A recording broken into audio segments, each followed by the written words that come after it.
Okay.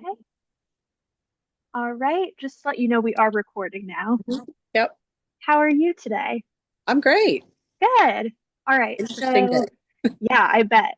So, go to the start and can you just tell me again, like what we spoke about on the phone? How did you first see the bull and what was your initial reaction?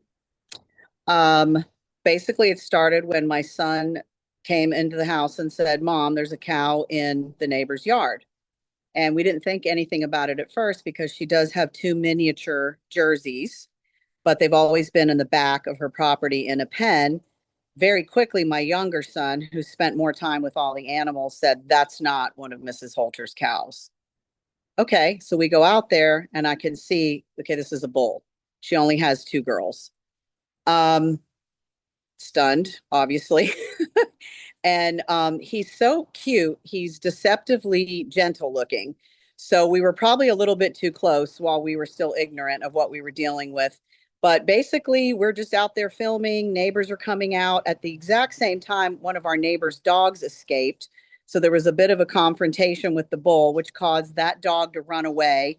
So there was a whole nother story of the neighbors having to search for their dog while we're filming this bull.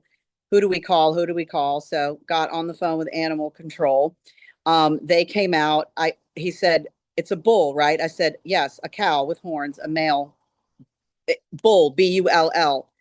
So they send somebody out, and I made a joke, "Bring a rope, haha."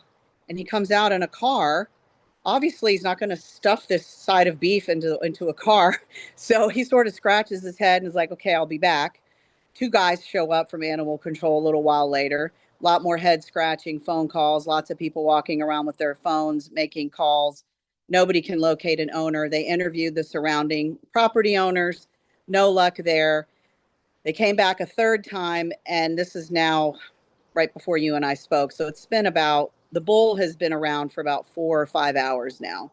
Asked me if he could spend the night. What I left out was I realized this is a large animal. I had this sense of nobility and care for the community and thought, what if we could corral him, like I've done with stray dogs that wandered in the street, just so he's not causing accidents, he's not, charging anyone. So he really came to us pretty easily. We lured him into the backyard. We've got a nice, lush, fresh grass, of course, being summer. So he followed in, and we share a fence with the neighbor where the girl is that he was after to begin with. So right now he's back there. They're sort of connecting through the gate. He's relaxed. He's laying down. But yeah, he's been in the yard, and we don't know who he belongs to. Apparently, these things can travel for miles and miles, and he's got no identifying anything. I mean, he's beautiful, very healthy animal.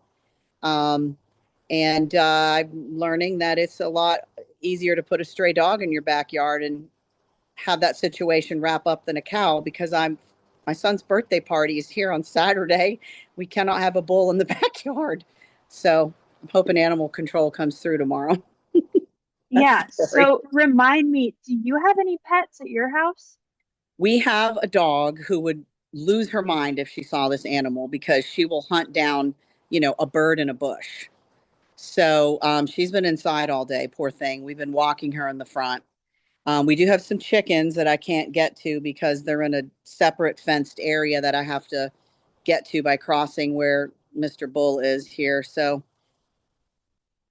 that's where we're at. Wow. Can you go ahead and flip the camera around and show me the bull right now? Sure thing.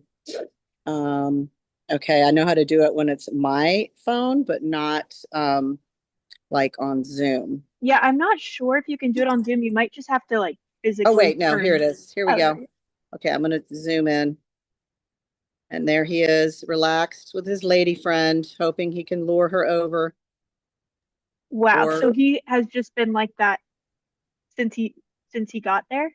this is the first he's been laying down. He has really been just kind of patrolling, making a big circle around the yard. We did get some water to him, which he seemed grateful to drink. So he's been, the yard's pretty large. We've got a lot of trees and stuff. He's sort of been scouting out behind all this growth, see if there's like a gap in the fencing for him.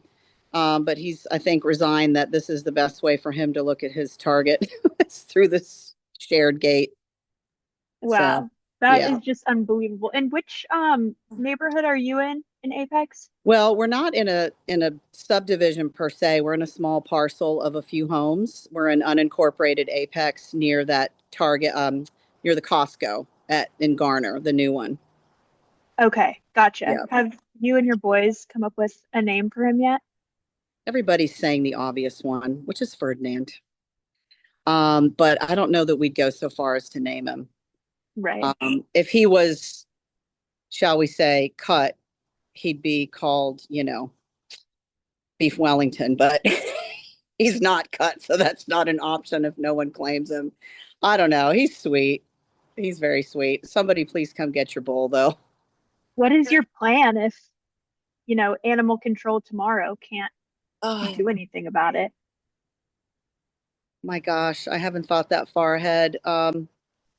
Probably try to lure him into another paddock so we can at least have a party here on Saturday. Um, I don't know. Let's not speak that. Yeah, exactly. Well, Yeah, I think everything will turn out all right. I'm hoping for the yes, best for you all and yes. for So him. yes, please, if you're missing a beautiful red Angus bull who's very healthy and about 16 to 1800 pounds, please come get him. Southern Wake County. Well, thank you so much, Angelus. I really appreciate it. You're And welcome. I hope everything turns out all right by tomorrow and that your son can have his birthday party on Saturday. Us too. All right. You have a good evening. Thanks, you too. Bye bye. Bye.